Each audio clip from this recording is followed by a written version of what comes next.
बुखार का सिरप बच्चों में कौन सा बेस्ट होता है, इसको इस्तेमाल करने का क्या तरीका होता है, इसके कोई साइड इफ़ेक्ट होते हैं या नहीं होते, ये सब बातें हम इस वीडियो में डिस्कस करेंगे।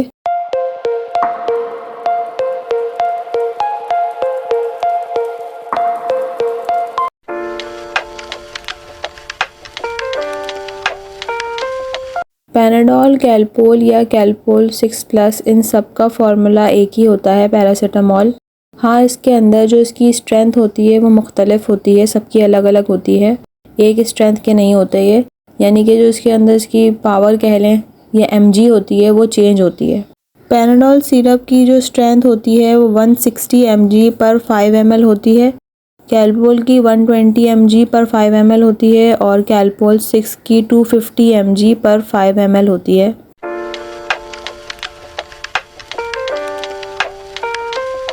इसके इस्तेमाल की बात करें तो ये बुखार में इस्तेमाल किया जाता है बच्चों में। इसके अलावा अगर बच्चों को कान में दर्द है या दांत में दर्द है, गले में दर्द है, इसके अलावा अगर उनके सर में कोई दर्द है या पेट में दर्द हो रहा है, इन तकलीफ़ में इस्तेमाल किया जाता है। इसके अलावा अगर बच्चों को नज़ला ज़ुकाम है तब इस्तेमाल करवाया जाता है। बच्चों को वैक्सीनेशन के बाद या हिफाजती टीकों के बाद इस्तेमाल करवाया जाता है ताकि उन्हें बुखार ना हो। इसके अलावा अगर लड़का है तो ख़तना के बाद भी इस्तेमाल करवाया जाता है पैनाडोल का ताकि तकलीफ़ ना हो। इसके अलावा अगर कोई बच्चों में इन्फेक्शन हो गया है और उसकी वजह से उन्हें बुखार चढ़ रहा है बार बार, तब भी इस्तेमाल करवाया जाता है।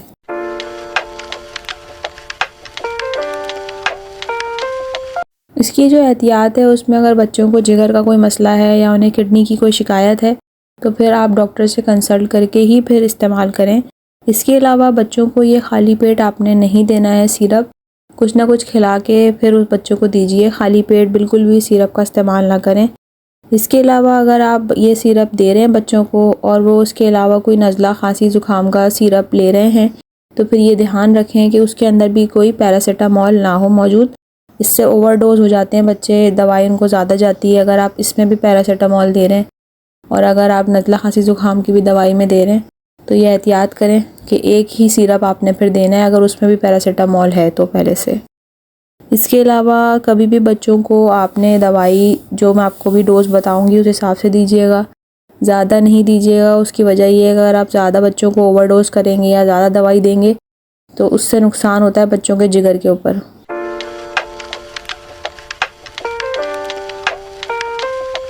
इसकी जो खुराक है वो ये है कि इसमें 10 से 15 mg पर kg दिया जाता है। अगर आपको बच्चे का वेट नहीं पता है तो फिर आपने इस तरह से देना है कि 2 से 4 साल का अगर बच्चा है तो एक छोटा चाय का चम्मच आप दे दें। अगर बच्चा 4 से 7 साल का है तो 1.5 टीस्पून दे दें, या अगर आपका बच्चा 7 से 9 साल का है तो 2 टीस्पून दे दें, और अगर आपका बच्चा 9 से 12 साल का है तो 3 आप टीस्पून दे सकते हैं, यानी 3 छोटा चाय के चम्मच आप दे सकते हैं। अगर आप कैलपोल दे रहे हैं तो अगर आपका बच्चा 2 से 6 साल के दरमियान है तो आपने 1.5 टीस्पून यानी 1.5 छोटा चाय का चम्मच आप दे सकते हैं। अगर आपका बच्चा 6 से 12 साल के दरमियान का है तो आप 2 से 3 टीस्पून आप दे सकते हैं बच्चे को। कैलपोल 6+ 6 साल से बड़े बच्चों के लिए होती है, लेकिन मैं आपको 2 से 6 साल की भी डोज़ बता देती हूँ कि अगर आपके पास कोई और सिरप ना हो तो आप ये भी दे सकें। अगर आपका बच्चा 2 से 6 साल का है तो आप ½ टीस्पून यानी कि आधा चाय का चम्मच कैलपोल 6+ का दे सकते हैं।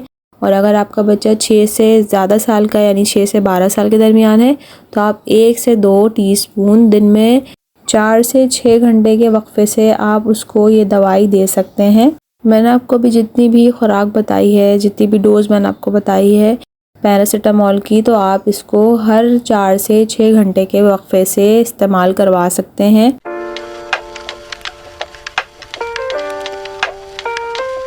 इसके जो नुकसानात हैं वो ऐसे तो नहीं आते इतने, लेकिन अगर आप बच्चों को ओवरडोज कर दें या आप ज़्यादा उनको दवाई पिला दें उस सूरत में बच्चों को स्किन रैश हो सकते हैं, यानी कि स्किन पर दाने आ सकते हैं या ख़ारिश हो सकती है।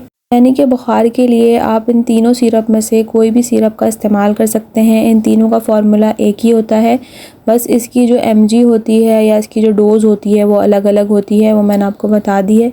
आप इसमें से कोई भी इस्तेमाल कर सकते हैं सिरप को। अगर आपको वीडियो अच्छी लगी हो तो चैनल को सब्सक्राइब कर दें, वीडियो को लाइक एंड शेयर करें। अगर आपका कोई क्वेश्चन हो तो कमेंट सेक्शन में ज़रूर पूछें। अपना बहुत सारा ख्याल रखिएगा। अल्लाह हाफ़िज़।